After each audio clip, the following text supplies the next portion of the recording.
Eu sou Adam Brasil e estou aqui para continuar a leitura do livro Raízes Profundas do William Hudson ou Hanlon. Ele foi um aluno do Milton Erickson e ele escreveu esse livro baseado nos fundamentos da terapia e da hipnose de Milton Erickson. Eu vou compartilhar contigo aqui o livro, a imagem do livro, para que a gente possa fazer a leitura juntos. Se você está chegando nesse vídeo agora, primeira vez, saiba que existe uma playlist aqui no meu canal que apresenta os vídeos dessa leitura e semanalmente, às terças-feiras, às 18 horas, você tem acesso ao vídeo que eu gravo sobre os trechos, né, de continuidade da leitura. Por favor, curta agora esse vídeo e comenta aqui em que cidade você está me assistindo e como que você conheceu o meu trabalho, porque isso ajuda a engajar aqui nesta rede social. Eu vou avançar aqui, né? Tudo isso já está aí lido nos vídeos anteriores. Isso é uma leitura aplicada para várias pessoas, né? Para profissionais da área, para pessoas que querem entender, né, um pouco sobre hipnose ericksoniana e para pessoas que têm aí suas dores, suas questões, também essa leitura pode acabar ajudando. Óbvio que não substitui terapia, mas é uma informação a mais aí para o teu processo, para a tua caminhada, né, de amadurecimento emocional. Tá bom? Então, capítulo 2, intervenção no padrão, né, o que a gente está estudando. O William, ele dividiu, né, em 3 etapas, não necessariamente nessa ordem, não necessariamente reunidas, né, na mesma intervenção do Erickson, mas basicamente 3 parâmetros em que ele diz: o Erickson, ele utilizou os padrões vigentes a serviço da mudança, ou alterou ou obstruiu os padrões vigentes, ou estabeleceu novos padrões, ou um desses 3, ou os 3 em sequência, tá? Então, a gente já estudou a utilização dos padrões vigentes para a mudança, a gente já estudou, né, a modificação dos padrões existentes aqui, principalmente que o William dividiu isso em 15, né, modalidades, que eu achei muito interessante esse trabalho que ele faz. E aí a gente chega, né, em alguns exemplos da prática clínica de Erickson, como da própria prática clínica do Zweig, né, e do Halley, perdão, que é esse trecho, é sobre o Halley, né, em que fala especificamente do 15º modelo, né, que é aí associar a ocorrência do padrão do sintoma a outro padrão. E aí o William dividiu nesse texto final essas tarefas condicionadas pelo sintoma. A gente já leu alguns exemplos relacionados a isso e vamos ver os exemplos seguintes nesse vídeo. Espero que a gente consiga concluir essa parte do texto para que já no próximo encontro a gente siga com estabelecimento de novos padrões, que é a etapa final do capítulo 2. Mas vamos lá, né, para a prática aqui, para a leitura, tá? Os exemplos que se seguem, extraídos tanto da prática clínica de Erickson como da minha própria, ilustram o emprego desse tipo de intervenção. Quando fala minha própria, eu não sei se está falando do William, que escreve esse livro, ou se está falando do Halley, que aqui em cima, ó, ele cita o Halley, né? O Halley se concentrou no aspecto ordálico da diretiva. Então, vamos ver aqui, tá? Se a gente consegue essa diferença. Independente de ser da clínica do William ou do Halley, ambas são clínicas dentro da hipnose ericksoniana, ou da terapia estratégica. Texto: um homem de 29 anos sempre molhava a cama entre meia-noite e 1 hora da madrugada. Só um minuto que eu risquei aqui e não apareceu, né? Está sem cor.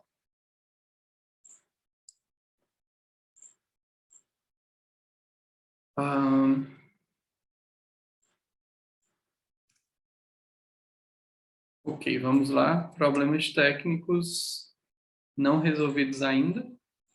Aqui, agora sim. Um homem de 29 anos sempre molhava a cama entre meia-noite e 1 hora da madrugada. Erickson prescreveu-lhe que colocasse o relógio para despertar à meia-noite ou às 23h30 ou a 1 hora. Em qualquer caso, ele teria de se levantar e caminhar 40 quarteirões, independente da cama estar molhada ou seca, isso durante 3 semanas. Antes de lhe passar a tarefa, Erickson ficara sabendo que o homem detestava caminhar.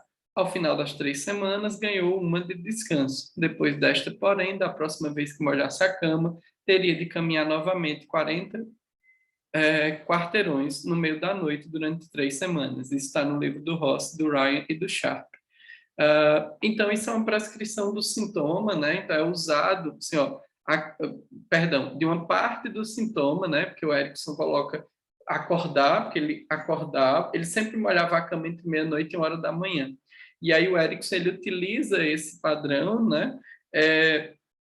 Para obstruir o molhar a cama, né? Então, ele faz essa tarefa, ele prescreve essa coisa de acordar e fazer algo que a pessoa não gosta. Nos vídeos anteriores a gente já falou melhor sobre isso, lembrando que é bem importante, caso você seja um profissional da área e quiser repetir esse tipo de exercício, é bem importante você pensar nas consequências dessa atividade, se pode colocar em risco a saúde da pessoa ou até mesmo a vida da pessoa, né? Uma coisa é uma pessoa acordar nos Estados Unidos na década de 70, entre meia-noite e 1 hora da manhã e caminhar 40 quarteirões. Outra coisa é você acordar aqui no Brasil de madrugada, né, e caminhar 40 quarteirões em pleno 2022.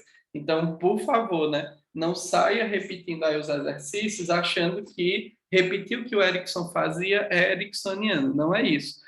Né? O Erickson, ele acionava a criatividade o suficiente para propor tarefas terapêuticas que auxiliassem o sujeito em despertar recursos e redirecionar energia mental aplicada em algo, tá?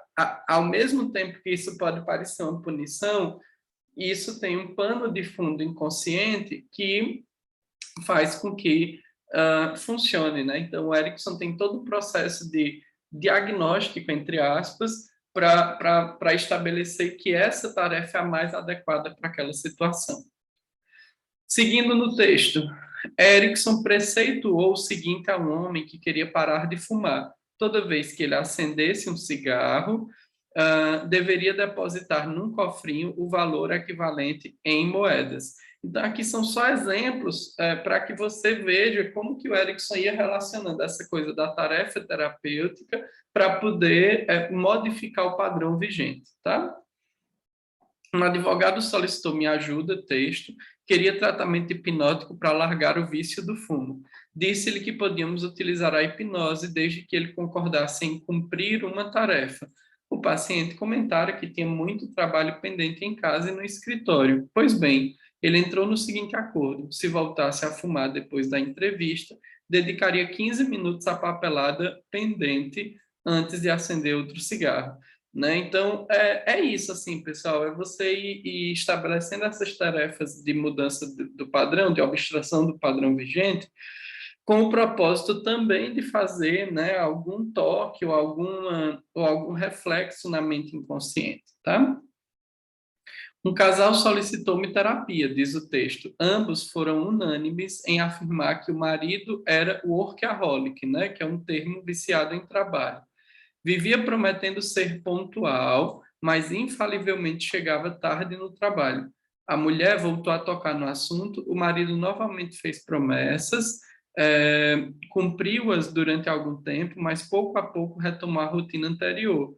Ela cogitou o divórcio. Ele não gostava que a esposa saísse com as amigas, desagradavam-lhe particularmente as visitas aos pais e sogros, que eram o passatempo da esposa nos finais de semana. Com o consentimento de ambos, prescreveu-se-lhes que, se eles não estivessem em casa às 8 horas da noite, ela anotaria os minutos de atraso e os compensaria saindo com as amigas ou visitando na companhia dele os pais ou sogros aos domingos.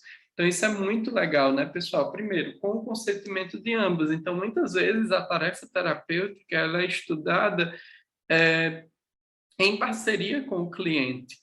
né? Então, é possível estabelecer tarefas terapêuticas, e aí lembre também que não era a tarefa terapêutica por si só apenas, também vinha acompanhada ali de uma metáfora, de um exercício, né, de um trabalho inconsciente, para que isso ficasse, que isso se complementasse, para que isso criasse ressonância na mente racional, lógica e também na mente inconsciente. Seguindo os exemplos, texto. Uma mulher de mais de 30 anos relatou que chupava o polegar e coçava o bico do peito e o baixo ventre até deixá-los em chaga. Solicitou terapia a Erickson, mas ele disse que não iria tentar nenhuma, iria curá-la em 30 segundos. Bastava que ela concordasse com o seguinte: da próxima vez que sentisse vontade de coçar o bico do peito, que fosse ao consultório de Erickson e coçasse o mamilo na frente dele. Halley, 1985. Então, o Erickson também fazia esses processos, né, extremamente breves, que levavam o sujeito a reconhecer um caminho possível de mudar aquele padrão vigente. Né? Então, eram às vezes, né, brincadeiras, anedotas, né, ou frases como essa, que levam a pessoa a reconhecer. Nossa, eu uso muito isso, muito, assim.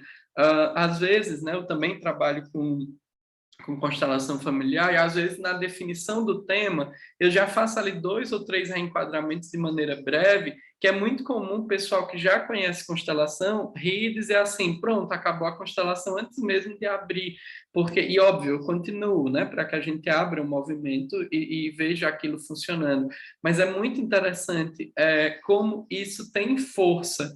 Algumas frases curtas e diretas que levam o sujeito a reconhecer que tem força, que tem recurso para lidar com aquilo, né?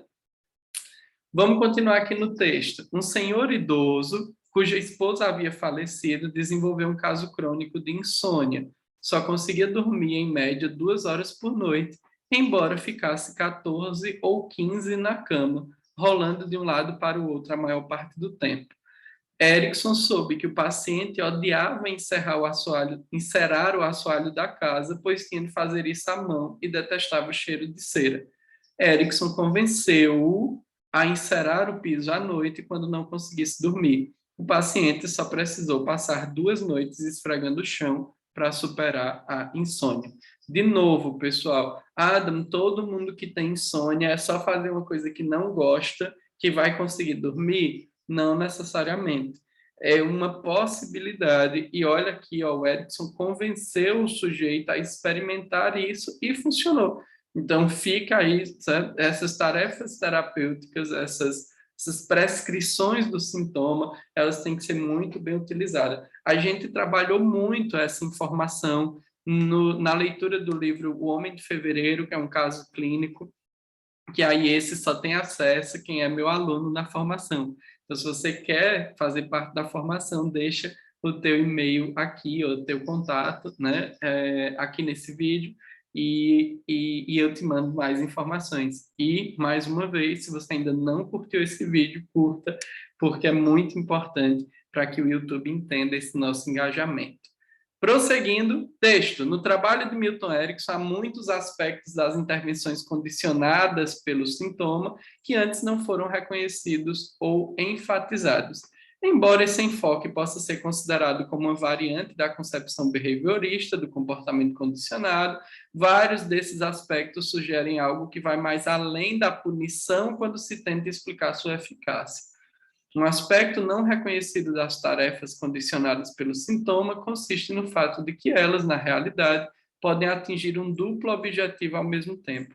Frequentemente, os pacientes fazem progressos na erradicação do sintoma e também completam tarefas que antes evitavam. Um caso clínico do Erickson ilustra isso.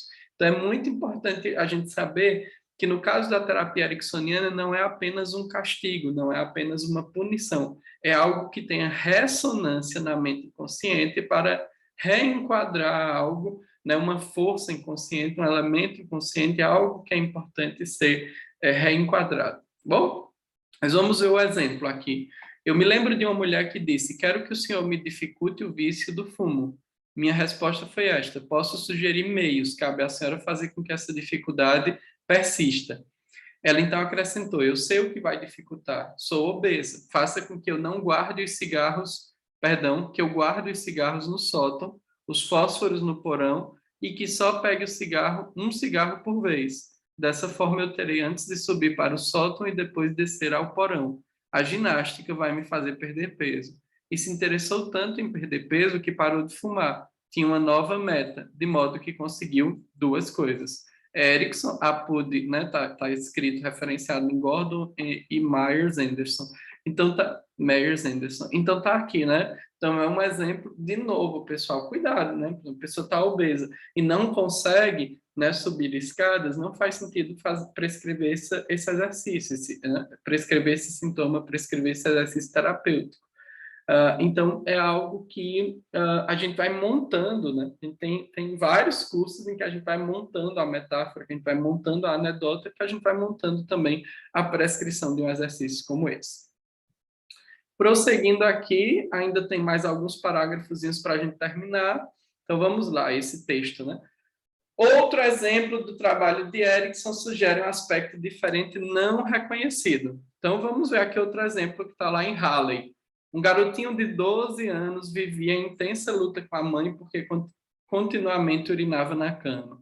Erickson indicou a seguinte tarefa à mãe. Ela deveria se levantar toda madrugada, por volta das 4 ou 5 horas, para verificar a cama do filho, se estava molhada ou seca.